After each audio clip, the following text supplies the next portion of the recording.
Good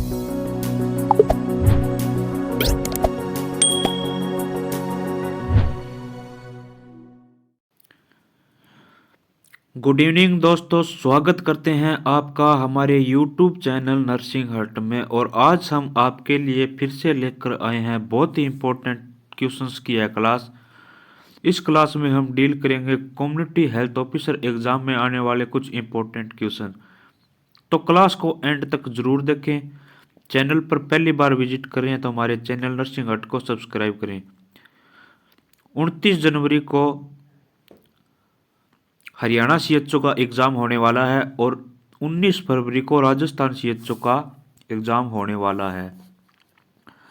इसको देखते हुए सिलेबस के अकॉर्डिंग हम क्वेश्चंस अटेम्प्ट कर रहे हैं। तो बहुत ही इंपॉर्टेंट क्वेश्चंस इंक्लूड किए गए हैं क्लास में। क्लास को लास्ट तक ज़रूर देखें और इससे पहले भी हमारी जितनी क्लासें हुई हैं सारी की सारी क्लासें ज़रूर देखें, ताकि आने वाले सीएचओ एग्ज़ाम में आपको हेल्प मिल सके। तो शुरुआत करते हैं आज के क्वेश्चन सेशन की। पहला क्वेश्चन है the immunoglobulin which protect the newborn against एंट्रिक infection. यानी कौन सा इम्यूनोग्लोबिन होता है जो कि न्यूबॉर्न में एंट्रिक इन्फेक्शन के अगेंस्ट प्रोटेक्ट करता है। Option A IgA, option B IgD, option C immunoglobulin M या option D none of these. कौन सा इम्यूनोग्लोबुलिन होता है जो कि न्यूबॉर्न को एंट्रिक इन्फेक्शन या जो आंत्र का जो इन्फेक्शन होता है, आंत का, इंटेस्टाइन का, उससे प्रोटेक्ट करता है। बहुत ही इंपॉर्टेंट क्वेश्चन है। तो इसका राइट आंसर है ऑप्शन ए। जो इम्यूनोग्लोबुलिन ए होता है वह मदर मिल्क में पाया जाता है, जो कि डिजीज से, काफ़ी जो इन्फेक्शंस होते हैं, डिजीज होती है, उनसे अगेंस्ट लड़ने की इम्यूनिटी प्रोवाइड करता है। तो इसका राइट आंसर है option A IgA, immunoglobulin A. और यह बॉडी के हर सिक्रीशन में पाया जाता है। बॉडी के जितने भी सिक्रीशन होते हैं, चाहे सलाइवा हो, चाहे स्पर्म हो, चाहे वो मदर मिल्क हो या मिल्क हो, कोई भी जो सिक्रीशन होता है उनमें जो इम्यूनोग्लोबुलिन होता है वह इम्यूनोग्लोबुलिन ए पाया जाता है। नेक्स्ट क्वेश्चन है which of the following is called white part of the human आई। यानी ह्यूमन आई का जो व्हाइटिश जो पार्ट होता है वह क्या कहलाता है। Option A uvea, option B tunic, option C iris या ऑप्शन डी स्क्लेरा। एनाटॉमी का क्वेश्चन है। यानी ह्यूमन आई का कौन सा पार्ट है जो कि व्हाइट पार्ट है, वह क्या कहलाता है। ह्यूमन आई का जो व्हाइट पार्ट होता है वह क्या कहलाता है।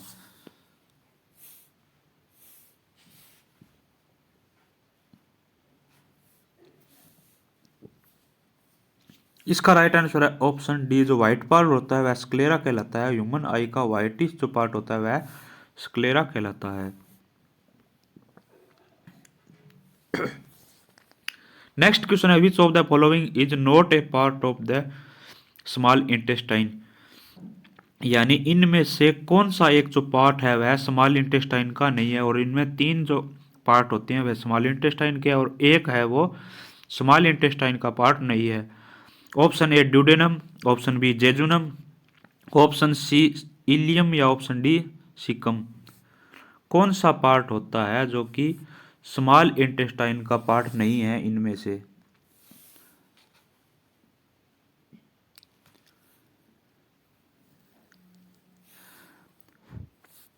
तो इसका राइट आंसर है ड्यूडेनम, जेजुनम और इलियम होते हैं वह स्मॉल इंटेस्टाइन के पार्ट होते हैं, लेकिन सिकम जो होता है वह स्मॉल इंटेस्टाइन का पार्ट नहीं है। तो इसका राइट आंसर है ऑप्शन डी सिकम।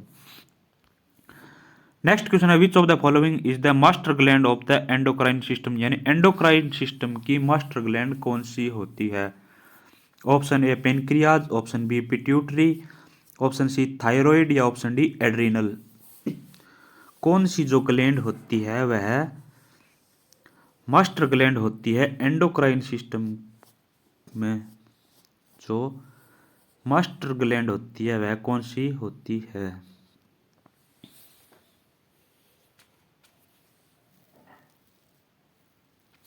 इसका राइट आंसर है option B, must pituitary gland को ही मास्टर ग्लैंड बोला जाता है। एंडोक्राइन सिस्टम में जो मास्टर ग्लैंड होती है वह पिट्यूटरी ग्लैंड होती है। इंपॉर्टेंट क्वेश्चन है, बहुत बार एग्जाम में पूछा जाता है। नेक्स्ट क्वेश्चन है, which of the following year government of India conceived the annual health survey, यानी इनमें से कौन से साल में भारतीय सरकार ने एनुअल हेल्थ सर्वे के लिए कंसीव्ड किया था? कौन सी ईयर को इंडियन गवर्नमेंट ने कंसीव किया था एनुअल हेल्थ सर्वे के लिए? Option A 2004, option B 2005, option C 2006 या ऑप्शन डी 2007।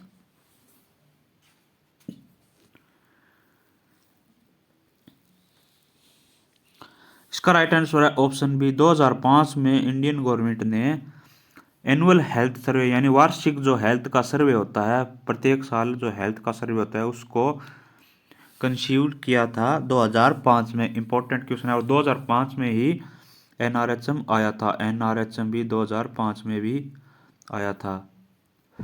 और अगर आशा भी एनआरएचएम के अंडर काम करती है जो कि 2005 में ही आई थी। तो इंपॉर्टेंट क्वेश्चन है, नेक्स्ट क्वेश्चन है, which among the following is not a secondary health care provider, यानी इनमें से कौन सा एक सेकेंडरी हेल्थ केयर प्रोवाइड नहीं करता है? Option A district hospital, option B community health centre, option C sub centre या option D all of the above. बहुत इंपॉर्टेंट क्वेश्चन है लेवल ऑफ हेल्थ केयर से। इनमें से कौन सा जो हेल्थ केयर प्रोवाइडर होता है जो कि सेकेंडरी में नहीं आता है?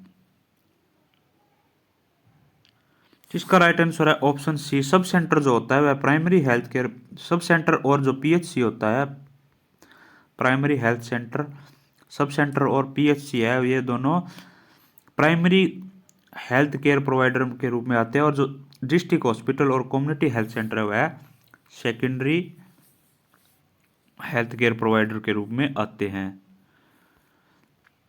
नेक्स्ट क्वेश्चन है, the antiviral drug use to treat influenza is, यानी कौन सी एंटीवायरल जो ड्रग होती है वह इन्फ्लुएंजा को ट्रीट करती है? Option A cyclovir, option B oseltamivir, option C immunovir या ऑप्शन डी जिडोविडिन।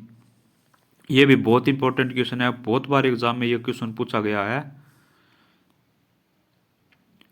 कौन सी जो ड्रग होती है वह ट्रीट करती है इन्फ्लुएंजा को? तो इसका राइट आंसर है ऑप्शन बी, जो इन्फ्लुएंजा की ड्रग ऑफ चॉइस होती है वह होती है ओसेल्टामवीर। ओसेल्टामवीर या यह टेमीफ्लू नाम से भी आती है, टेमीफ्लू। एग्जाम में आपको ये नाम भी देखने को मिल सकता है। अगर टेमीफ्लू दे रखा है तो इसको राइट करना है, और वैसे ओसेल्टामवीर ही एग्जाम में दिया जाता है ज़्यादातर। नेक्स्ट क्वेश्चन है, which of the following is not a risk factor of atherosclerosis, यानी इनमें से कौन सा एक रिस्क फैक्टर नहीं है एथेरोस्क्लेरोसिस का? Option A smoking, option B stress, option C diet in low fat या option D obesity. Risk factor नहीं है एथेरोस्क्लेरोसिस का।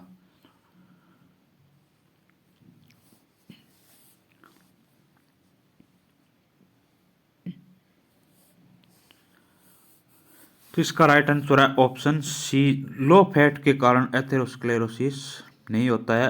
अगर यहाँ हाई फैट होती है तो वह एक कोज करता है एथेरोस्क्लेरोसिस को। और स्मोकिंग, ओबेसिटी और स्ट्रेस तो इसके मेन कोज होते हैं, मेन रिस्क फैक्टर होते हैं। जो हाई डाइट में हाई फैट होता है वह मेन कोज होता है एथेरोस्क्लेरोसिस का। नेक्स्ट क्वेश्चन है, the compression ventilation ratio for providing CPR cardiopulmonary resuscitation for an adult victim is, adult में जब सीपीआर करते हैं तो कंप्रेशन वेंटिलेशन रेशियो क्या होता है? बहुत ही इंपॉर्टेंट क्वेश्चन है। Option A 10:2, option B 15:2, option C 20:2 या ऑप्शन डी 30:2। कार्डियोपल्मोनरी रिसस्टिटेशन में एक एडल्ट में जो कंप्रेशन वेंटिलेशन रेशियो होता है वह कितना होता है? इसका राइट आंसर है ऑप्शन डी 30:2 होता है कंप्रेशन और वेंटिलेशन रेशियो एक एडल्ट विक्टिम में। और जो अगर चाइल्ड का पूछे तो वह 15:2, चिल्ड्रन का पूछे तो 15:2। नेक्स्ट क्वेश्चन है a family planning measure of using A diaphragm और डच कैप इज कॉल्ड। यानी फैमिली प्लानिंग मेजर में जो यूज करते हैं डायफ्राम का और जो डच कैप होती है उसका, वह कौन से टाइप का फैमिली प्लानिंग मेथड है? Option A natural method, option B barrier method, option C IUCD intrauterine contraceptive device, option D calendar method.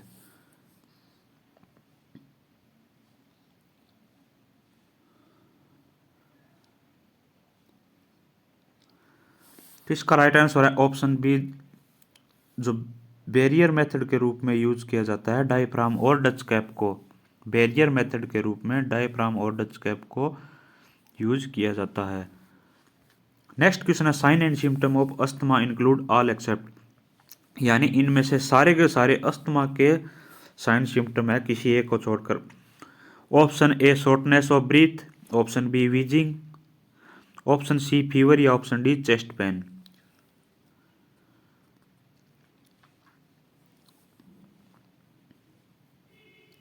तो इसका राइट आंसर है ऑप्शन सी, फीवर देखने को नहीं मिलता है अस्थमा में, फीवर देखने को नहीं मिलता है। शॉर्टनेस ऑफ ब्रीथिंग देखने को मिलता है। विजिंग साउंड जो होता है वह भी देखने को मिलता है। विजिंग मतलब इस विजिंग साउंड म्यूजिकल साउंड भी बोलते हैं। म्यूजिकल साउंड भी देखने को मिलता है। एग्जाम में कई बार म्यूजिकल साउंड के बारे में भी पूछ लेते हैं। और चेस्ट पेन भी देखने को मिलता है, लेकिन फीवर देखने को नहीं मिलता है अस्थमा में। यह एक एलर्जिक कंडीशन होता है, सीओपीडी डिजीज है, cardiac obstructive pulmonary disease, COPD की यह डिजीज है। नेक्स्ट क्वेश्चन है which of the following disease is caused by protein deficiency. इनमें से कौन सी एक डिजीज है जो कि प्रोटीन की डेफिशिएंसी से होती है? Option A anaemia, option B kwashiorkor, option C hypothyroidism या option D all of the above. इनमें से कौन सी एक डिजीज है जो कि प्रोटीन की डेफिशिएंसी के कारण होती है?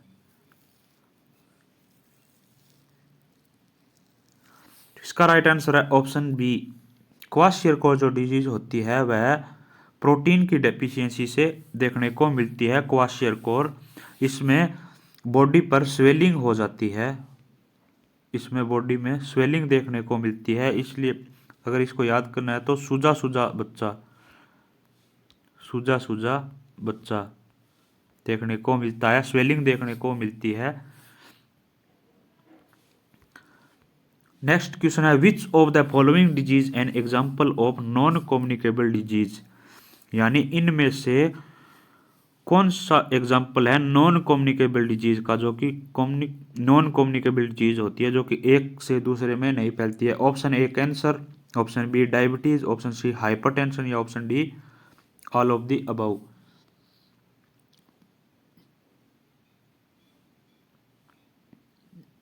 तो इसका राइट आंसर है ऑप्शन डी।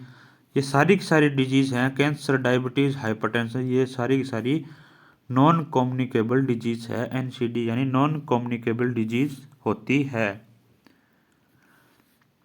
नेक्स्ट क्वेश्चन है a patient is diagnosed to have insomnia. The term of insomnia means, यानी एक पेशेंट है उसको डायग्नोसिस किया गया है इंसोमनिया को। इंसोमनिया का मतलब क्या होता है? Option A inability to think, option B inability to move, option C inability to eat या option D inability to sleep.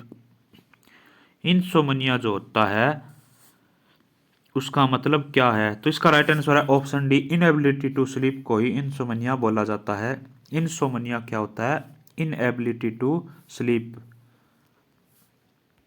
Next question है, SAR stand for, option A standard acute respiratory syndrome, option B severe acute respiratory syndrome, option C sub acute respiratory syndrome, या option D showing all respiratory syndrome. Important question है, exam में पूछे जा सकती है SARS की full form. तो इसका राइट आंसर है option B, severe acute respiratory syndrome होता है। SARS का फुल फॉर्म क्या होती है? तो severe acute respiratory syndrome. Next question है, world tuberculosis day celebrated in, बहुत ही इंपॉर्टेंट क्वेश्चन है, एग्जाम में काफी बार ये क्वेश्चन पूछा गया है कि वर्ल्ड ट्यूबरकुलोसिस डे कब सेलिब्रेट किया जाता है। ऑप्शन ए 24 मार्च को, ऑप्शन बी 24 अप्रैल को, ऑप्शन सी 7 अप्रैल को, या ऑप्शन डी 14 नवंबर को। वर्ल्ड ट्यूबरकुलोसिस डे के रूप में कब सेलिब्रेट किया जाता है? तो इसका राइट आंसर है ऑप्शन ए 24 मार्च को वर्ल्ड ट्यूबरकुलोसिस डे के रूप में सेलिब्रेट किया जाता है। 7 अप्रैल को वर्ल्ड हेल्थ डे हो गया, और 14 नवंबर को वर्ल्ड डायबिटीज डे। डे से रिलेटेड एग्जाम में 2 से 3 क्वेश्चन कन्फर्म देखने को मिलते हैं। नेक्स्ट क्वेश्चन है, the kala azar fever is transmitted through the bite of, जो काला आजार फीवर होता है वह किसके द्वारा ट्रांसमिटेड या किसके काटने से होता है? Option A house fly, option B tsetse tsetse fly, option C sand fly, या option D dragonfly. Fly है यहाँ, फ्राई नहीं है, फ्लाई। फ्लाई जो मक्खी होती है उसको बोलते हैं।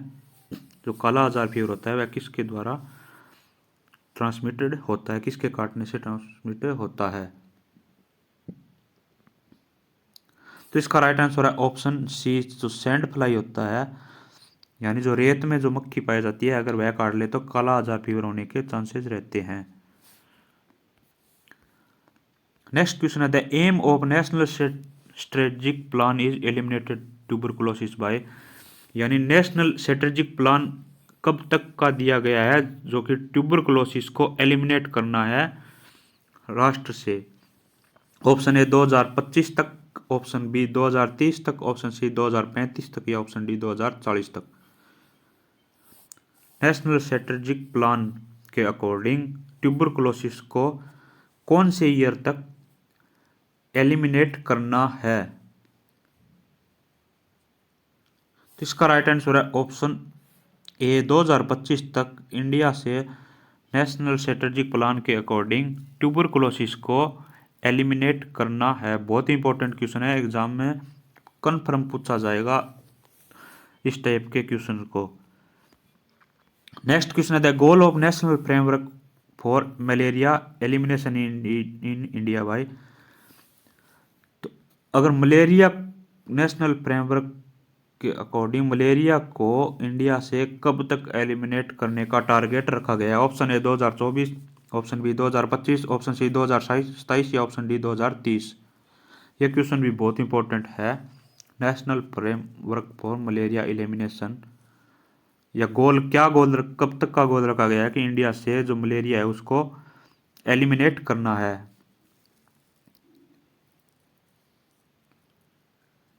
तो इसका राइट आंसर है ऑप्शन डी 2030 तक मलेरिया को इंडिया से एलिमिनेट करने का एम या गोल रखा गया है। Next question, all of the infections following infection are transmitted through exposure to infectious blood are except, यानी इनमें से सारे के सारे इन्फेक्शियस ब्लड के कारण, इन्फेक्शन जो होते हैं इन्फेक्शियस ब्लड के कारण होते हैं किसी एक को छोड़कर। Option A hepatitis B, option B hepatitis C, option C HIV, option D hepatitis E. सारे के सारे इन्फेक्शन जो इन्फेक्शियस ब्लड होते हैं उसके कारण होते हैं किसी एक को छोड़कर। इंपॉर्टेंट क्वेश्चन है।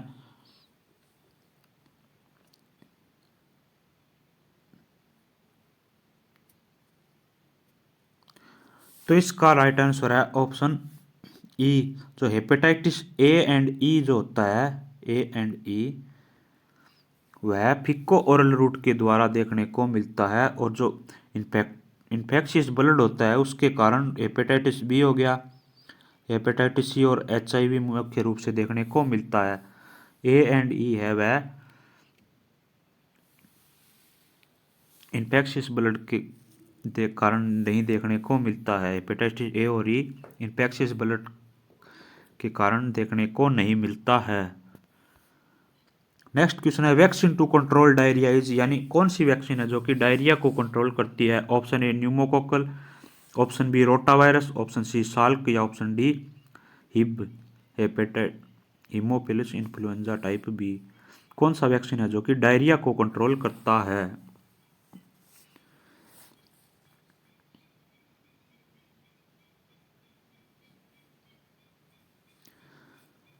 इसका राइट आंसर है ऑप्शन बी रोटा वायरस की जो वैक्सीन होती है, रोटा वायरस की वैक्सीन होती है, यह ओरली दी जाती है, ओरली, यह डायरिया को कंट्रोल करती है। नेक्स्ट क्वेश्चन है commonly use medication for cholera include all of the following except, यानी कोलेरा को कंट्रोल करने के लिए कॉमनली जो मेडिकेशन यूज की जाती है इनमें से कौन सी एक नहीं है। एक्सेप्ट का क्वेश्चन है। Option A azithromycin, option B tetracycline, option C ampicillin या ऑप्शन डी डेक्सामेथासोन।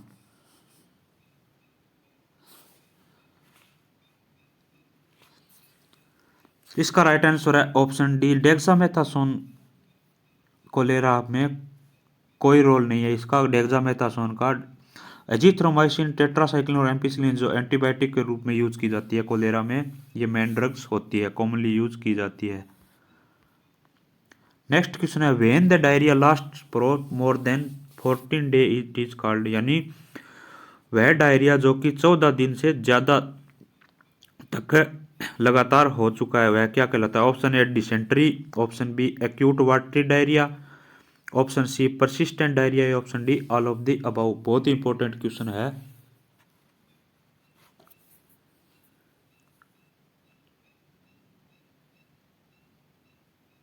तो इसका राइट आंसर है ऑप्शन डी 14 या 14 दिन से ज़्यादा अगर कोई डायरिया होता है वह परसिस्टेंट डायरिया कहलाता है। परसिस्टेंट मतलब कंटिन्यू जो डायरिया बना रहता है उसको परसिस्टेंट डायरिया बोलते हैं। और यह जो कंडीशन है HIV या एड्स में कॉमनली देखने को मिलती है परसिस्टेंट डायरिया की। नेक्स्ट क्वेश्चन है according to WHO which of the following disease cause most death worldwide, यानी WHO के अकॉर्डिंग इनमें से कौन सी डिजीज है जो कि मोस्ट कॉमन डिजीज होती है डेथ की। Option A cardiovascular disease, option B malaria, option C HIV AIDS या ऑप्शन डी ट्यूबरकुलोसिस। सबसे ज़्यादा डेथ किसके कारण देखने को मिलती है WHO के अकॉर्डिंग वर्ल्ड में। तो इसका राइट आंसर है ऑप्शन ए, जो कार्डियोवास्कुलर डिजीज होती है, जो जितनी भी हार्ट डिजीज होती है उसके कारण सबसे ज़्यादा डेथ देखने को मिलती है वर्ल्ड वाइड में। नेक्स्ट क्वेश्चन है which of the following vaccine is not comes under universal immunisation programme, इनमें से कौन सा एक वैक्सीन है जो कि यूनिवर्सल इम्यूनाइजेशन प्रोग्राम में नहीं आता है। Option A hepatitis B, option B measles, option C filariasis या option D tetanus.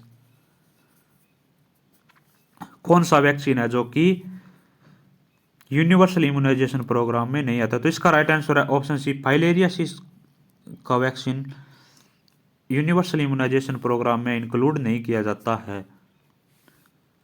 Next question है national vector borne disease programme cover the following disease except, यानी जो national vector borne disease programme है, national vector borne disease programme है उसमें कौन कौन सी disease को कवर किया जाता है इनमें से किसी एक को छोड़कर। ऑप्शन ए मलेरिया को, option B leprosy, option C chikungunya या ऑप्शन डी जापानीज इंसेफेलाइटिस।